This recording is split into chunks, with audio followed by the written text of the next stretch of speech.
Two companies at a power plant in Robertson County have been cited and fined after several contract workers were exposed to a potentially hazardous chemical in February. The Oak Grove power plant near Franklin is also where another worker was killed in an explosion in June. News 3's Donnie Tuggle got his hands on some reports from OSHA and breaks down the penalties. Katie, today I confirmed that two companies performing work at the Oak Grove power plant were fined and given multiple citations after the Occupational Safety and Health Administration found serious violations. Rentech Boiler Systems based out of Abilene and Furnace and Tube Services based out of Gonzalez, Louisiana were both given 2 citations, each for their involvement in the incident.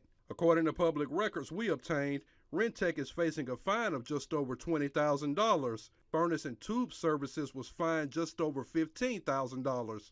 Inspection records show a lack of proper ventilation during work on an auxiliary boiler, exposed employees to hazardous airborne contaminants in a confined space. Records also indicate that the employers failed to supply sufficient protective gear when engineering controls were insufficient. They say in a confined space, workers opted for natural ventilation without proper hazard checks, risking asphyxiation and dizziness. We also reached out to all companies involved but did not hear back.